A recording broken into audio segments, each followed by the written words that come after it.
Hey everyone, Miss Dempsey here. This is a guide for pre-season round 4 of the Manufacturer series. Let's get this started. For this first turn, you want to brake before you reach the 50-meter mark. All you want to do is brake hard for a moment, then ease off on the brakes to let the car rotate while it is still slowing down.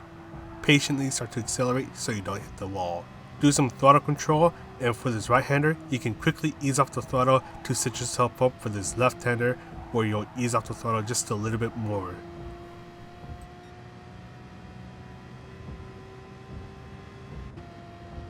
For this hairpin, you want to use this pillar in between the 150 and the 100 meter mark as your braking point.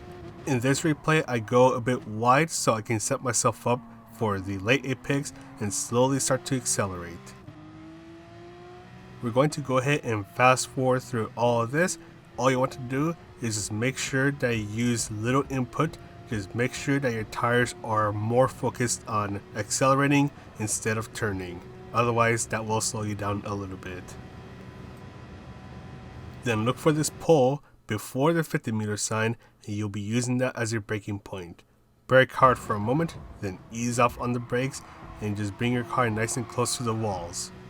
Then brake right after you reach the 50-meter mark, so you'll be braking hard for a moment, then slowly ease off on the brakes. Don't take too much advantage of the curbs, otherwise they will throw you into the wall, and this mostly applies to the time trial mode. When your car is full of fuel, you can take a little bit more advantage of the curbs.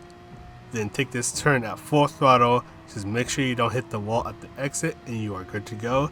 Let's go ahead and talk about the strategies. Before I talk about the strategies, I just want to quickly mention, and it has to do with the chicane of death. When your car is full of fuel, so basically at the start of the race, you could take advantage of the curbs a bit more compared to time trial mode and compared to the end of the race. So as you see here, we're on the end of lap 1, and I'm just going to go ahead and take a big bite of those curbs. Delicious, and I didn't go lose control. Now, as you get towards the end of the race, you want to be a lot more careful when you go through the chicane because your car is lighter since it has less fuel. So you basically want to take less and less advantage of those yellow curbs, or basically to the point where you're barely touching them, because as you're about to see, we're at the last lap. I hit the curb, I almost turned to an airplane, and the other person ends up going into the wall. So you want to be very careful with that chicane, especially towards the end of the race. For the qualifying strategy, what you want to do is do lots and lots of fuel burning. So what you're going to do is accelerate as much as you can, then use some braking to the point where your bar is as full as it can be without hitting the rev limiter. So where you see it flashing, just try to keep it right there. And also just make sure you don't get in anyone's way. So basically from here to the next pit stop, which will be one lap later, we're just going to be burning fuel along the way. We're going to go ahead and enter the pit stop and get a new set of racing soft tires. In this case, I'm starting with racing medium tires because those will be the tires that I'll be starting with. We're going to do a little more fuel burning, and ideally you want to start to accelerate to do your flying lap before the chicane of death. But in this case, I see this GTR going for it, so I'm just going to go ahead and tag behind him. And it is very important that you want to find someone to tag behind, especially if they are in a high-powered car like the Nissan GTR. So I'm just going to go ahead and tag behind him and just try to stay within 1 second behind him, because you don't want to catch up to him to the point where you have to slow down a little bit so you don't end up punching him into the wall. So this space should be good enough, and I shouldn't have to worry about getting too close to him unless if he makes a massive mistake. So I'm just going to quickly show this in fast forward because I don't think you want to see me do a lap in real time. So we're just going to go ahead and just try to stay right behind him. Just make sure we get as clean of a lap as we can while maintaining that gap. It's going to go a little wide. Just stay right behind him because he's in a very fast car, so we're going to take advantage of the slipstream that he's going to give us. He messes up a little bit, so now we're a little close to him and we get into a little collision with the wall, but other than that, we still do pretty good. We took advantage of the 5 minutes to get ourselves prepared, and along with the extra time after the initial 5 minutes to go ahead and complete this lap with the 131.8. Someone is going to get a better time in a little bit, just under 1/10 of a second, but this is still a pretty good lap. Just make sure you find someone to get behind so you can take advantage of their draft and get yourself a better time. Now for the race strategy, ideally you want to go for a one stop. Now the total times that you're about to see is a little misleading because with the first strategy, which is the one that I just mentioned, the pace that the leader sets will determine your total time because, well, this is a fuel saving race. So what you want to do is basically not be first place until lap 18. I'll explain that in a bit. So the thing is that you have to save fuel, you actually have to refuel, but you still want to save fuel just because it'll cost you less time in the pit stop. So the thing is that when you're in the front of the pack, you have more air resistance going against you, so your car has to do more work, and in turn that's going to make your car a little less fuel efficient. By staying behind someone, you have less air resistance going against you, which is going to let your car accelerate faster because it has to do less work. So because of that, your car is going to be a little more fuel efficient.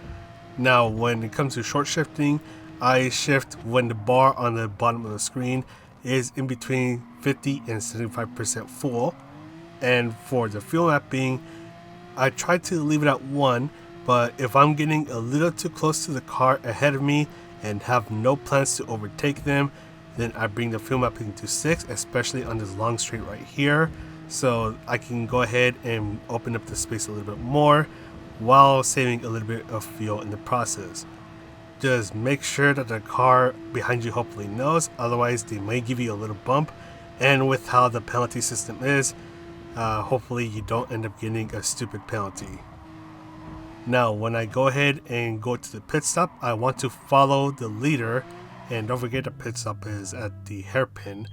So I want to follow the leader, just do my tire change from racing medium to racing soft tire, and I'm going to fill out the car a little bit more because I want to do a little more fuel saving, and I'm also going to prepare myself for the end of the race, which is where I'll be making the push to try to win the race.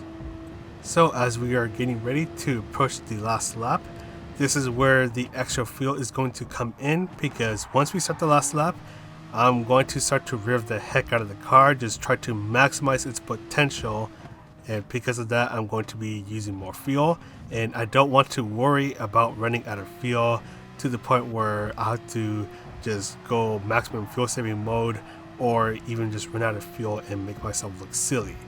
So with the extra fuel, I'm just going to just try to go as fast as I can, try to catch up to first place. And once again, because I did a little fuel saving during the second stint, just staying behind someone the entire time and also refilling a little bit more during my pit stop, I don't have to worry about saving fuel at all. Now the part after the hairpin is going to be the most important part of the final lap, because that's basically your race.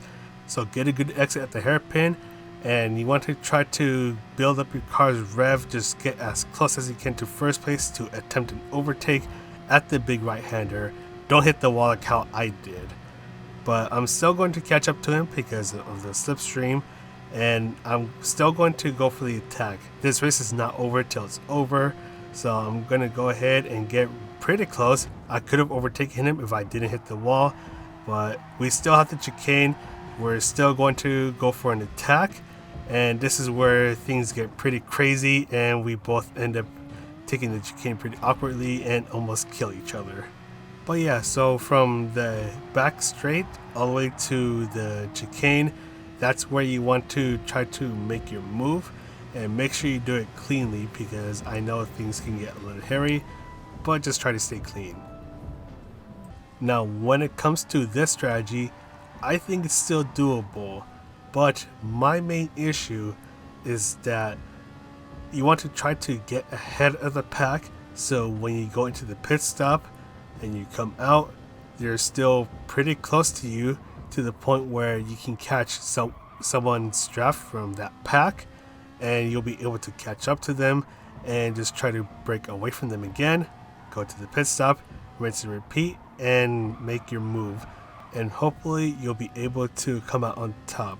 However, let's say you make a mistake, or the pack behind you is somehow able to keep up with you, then you run the risk of going to the pit stop, and when you come out, the pack is ahead of you, so you're not able to catch a draft from any one of them, and you're going to get left behind. So I think it's a high risk strategy, but is it doable? I think so, but you just have to be careful and try not to make any mistakes, and hopefully break away from the pack, just getting much faster times than they are, especially if they are fuel saving like crazy.